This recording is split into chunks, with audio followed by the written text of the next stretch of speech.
আসসালামু আলাইকুম। সবাইকে স্বাগত জানাই আমাদের চ্যানেলের পক্ষ থেকে। গত কয়েকদিনের টানা বর্ষণের ফলে আহ, উত্তরবঙ্গে বিশেষ করে ঠাকুরগাঁও এবং পঞ্চগড়ের বেশিরভাগ জায়গায় কিন্তু পানির পরিমাণ অনেক বেশি বেড়ে গেছে। যেই কারণে আমাদের এই টাঙ্গন নদীতেও পানির চাপ কিন্তু অনেক বেশি, এবং যার কারণে আমাদের এখানকার যে বাঁধ আছে, টাঙ্গন ব্যারেজ সুইচ গেট, সেটা কিন্তু আজকে অনেকগুলো ব্যারেজ বা অনেকগুলো সুইচ গেট কিন্তু খুলে দেওয়া হয়েছে। এবং আহ, সামনে থেকে অনেক পানি পিছনের দিকে যাচ্ছে, যার কারণে পিছনের যে নদী আছে সেটা কিন্তু একেবারেই ভরাট হয়ে গেছে। তো আজকের এরকম আবহাওয়ায়, বিশেষ করে এরকম পরিবেশে, যখনই পানির স্রোত প্রবাহিত হবে, যখনই বাঁধগুলো ছেড়ে দেওয়া হয়, তখনই কিন্তু পিছনের দিকে প্রচুর মাছ ওঠে। বিশেষ করে শিকারী যারা আছে, মাছ শিকারী, তারা কিন্তু প্রচুর পরিমাণে মাছ ধরতে পারে। আপনারা যদি দেখেন, ভালো করে দেখেন, তিনটা বড় বড় সুইচ গেট ছেড়ে দেওয়া হয়েছে, এবং এতে কিন্তু প্রচুর পরিমাণে পানি বেরিয়ে যাচ্ছে। সাধারণত আগে আমরা যে বাঁধগুলো ছাড়া দেখেছি সেগুলো কিন্তু অল্প পরিমাণে ছাড়া ছিল, এবং এখন কিন্তু প্রতিটা সুইচ গেট কিন্তু প্রায় 1 ফিট করে ছাড়া আছে এবং 3 ফিট করে, এবং দেখেন যে পিছনের নদী এবং পুরোটাই কিন্তু ভরাট হয়ে গেছে। তো সামনের দিকটাতেই দেখেন যে পানির যে চাপ সেটা কিন্তু একেবারে ব্রিজের যে বাঁধগুলো আছে সেগুলো কিন্তু ছুঁই ছুঁই হয়ে গেছে। মানে আর যদি আজকের রাতে বিশেষ করে যদি অনেক বেশি বৃষ্টি হয়, তাহলে কিন্তু বলা যায় না যে উপর দিয়েও পানি প্রবাহিত হতে পারে। আপনারা যদি দেখেন সামনের দিকটা, খেয়াল করবেন যে সামনের দিকেও পানি কিন্তু অনেক বেশি বেড়ে গেছে। তো আমরা দেখলাম প্রথমেই যে যখন আমাদের আমন ধান লাগানোর সময়, তখন আসলে বৃষ্টির দেখা নেই, এবং যারা কৃষক ছিল তারা প্রত্যেকেই দেখা যায় যে বিভিন্ন ধরনের সেচ ব্যবস্থা করে তারা ধান রোপণ করেছে। এবং এখন কিন্তু একটা বন্যা পরিস্থিতি তৈরি হয়ে গেছে, যে এটা কিন্তু আসলে জলবায়ু পরিবর্তনের কারণেই এমন হচ্ছে। তো আমরা দেখতে পাচ্ছি যে এই উপর থেকেই হালিম ভাই কিন্তু এই জায়গায় যে বাঁধ, যে ব্রিজটা ছাড়া নাই, সেটার উপরে জাল ফেলেছে। দেখা যাচ্ছে হালিম ভাইয়ের জালে কি ধরনের মাছ আসে।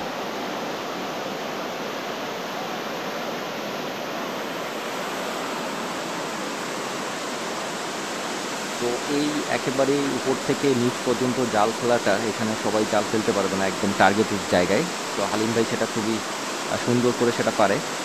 তো আমরা দেখার চেষ্টা করি যে উনি এখানে কেমন মাছ পাচ্ছে। তো সাধারণত মাছগুলো আসলে পিছনের দিক থেকে এই জায়গাটাতে চলে আসে, এবং যেহেতু সাইডের দুইটা ব্যারেজ খোলা নেই, এবং মাছগুলো সাধারণত এখানে এসে ভিড় জমায়, এবং কিছুক্ষণ পর পরে হালিম ভাই সুযোগ পেলেই এখানে জাল ফেলে। দেখা যাক যে আসলে মাছ উঠছে কিনা। কারণ এখনো টাঙ্গন ব্যারেজ সুইচ গেটের যে মাছ আছে সেগুলো কিন্তু বেশি বড় হয়নি। আর 1 মাস পরে যদি এরকম পরিস্থিতির সৃষ্টি হতো, তাহলে কিন্তু প্রচুর পরিমাণে মাছ পাওয়া যেত। তো হালিম ভাইয়ের ওই জাল থেকে মাছ উঠেনি, এবং আমরা কিন্তু আরও পিছনের দিকে দুজন মাছ শিকারী ভাইকে দেখতে পাচ্ছি, যারা কিন্তু এই রেলিং থেকে জাল ফেলছে নিচের দিকে। তো দেখা যাক যে এদের এখানে কীরকম মাছ উঠে। এরপরেই যদি আহ, আবহাওয়া ভালো হয়ে যায়, তখন কিন্তু এই ব্যারেজ বা বাঁধগুলো বন্ধ করে দেওয়া হবে, এবং তখন কিন্তু পিছনের দিকে আরও কিন্তু অনেক মাছ কিন্তু পাওয়া যাবে।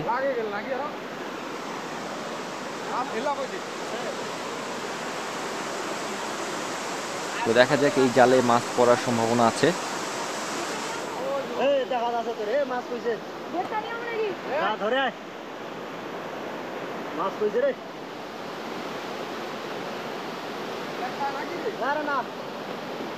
তিনটা মুই দেখা পারো তিনটা তিনটা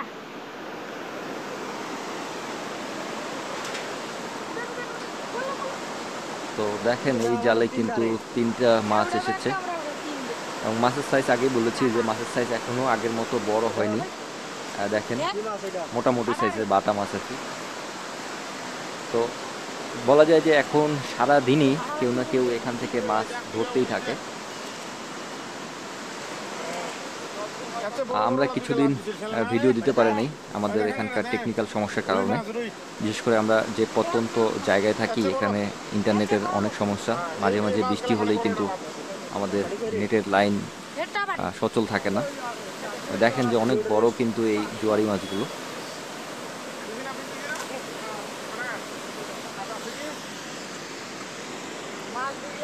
তো আশা করা যায় আগামীতে আমরা রেগুলার আপনাদেরকে ভিডিও দিব। তো দেখেন যে আবারও কিন্তু জাল ফেলা হলো উপর থেকে।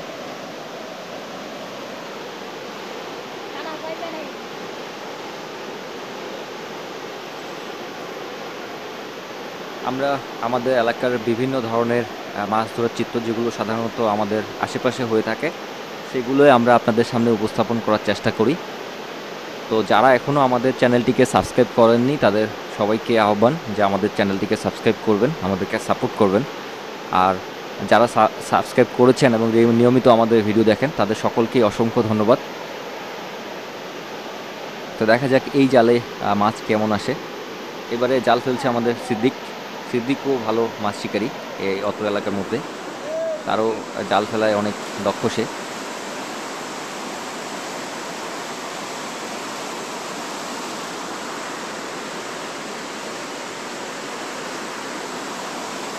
তো আজকে যদি বৃষ্টি আরও বেড়ে যায় তাহলে বাঁধ কিন্তু আরও বেশি পরিমাণে ছেড়ে দেওয়া হবে।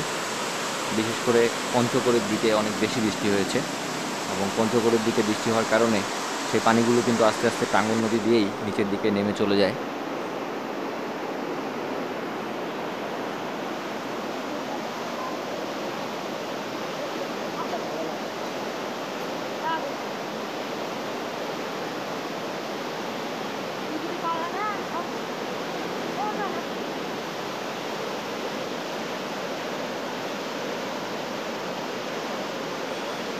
তো এবারের জালে দেখা যাক মাছ উঠেছে কিনা। যার ভাগ্যে আসলে থাকে সে মাছ ধরতে পারে। এখানে যেহেতু কোনো জাল ফেলতেই হয় বারবার এবং কোনো না কোনোবারে আসলে জালে মাছ পড়ে যায়।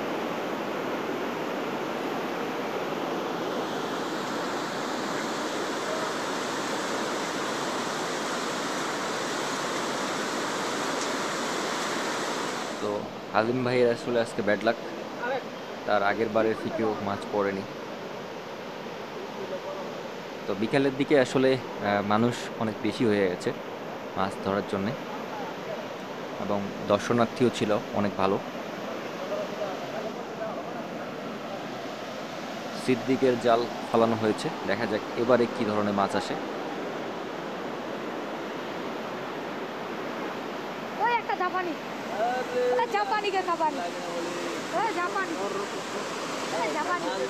মাশাআল্লাহ, দেখেন যে সিদ্দিকের জালে আজকে আবারও মাছ।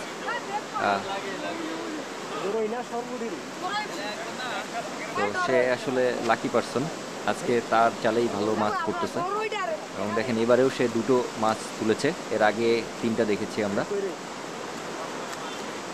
বলে রাখি ধূমপান স্বাস্থ্যের জন্য ক্ষতিকর, কারণ আমাদের কিছু করার নেই আসলে এভাবে বিড়ি খাইলে।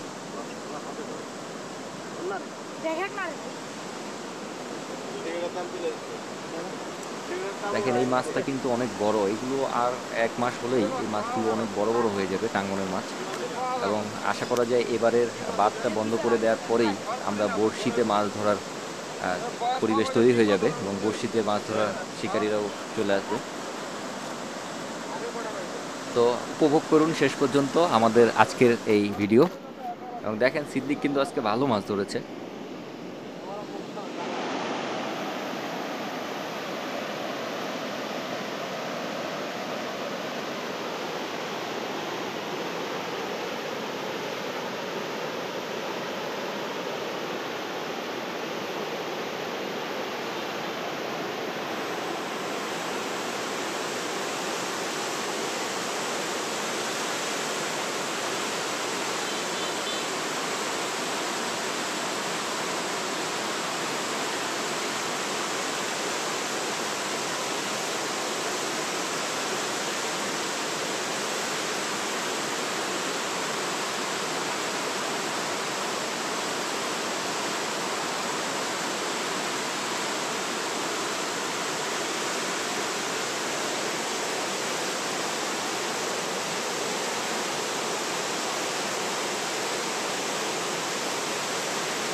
তো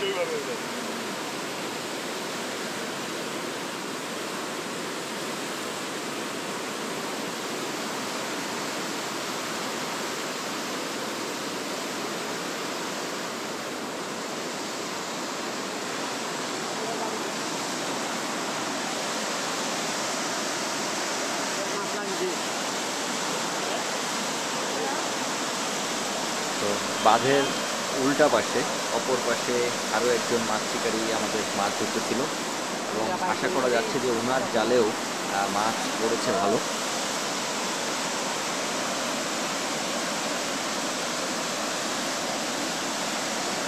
এবং মাছ যদি জালে পড়ে তাহলে কিন্তু যে শিকারী আছে সে কিন্তু হাত দিলেই বুঝতে পারে যে আসলে জালে মাছ পড়েছে কি পড়েনি, কারণ মাছ খুব গুটাগুটি করে। তো দেখা যাক এবারে আসলে মাছ কীরকম আসে, আসলে আদৌ মাছ পড়েছে কিনা। উনি তো আমাদেরকে সিগন্যাল দিয়ে দিলেন যে মাছ পড়েছে, দেখা যাক কী হয়।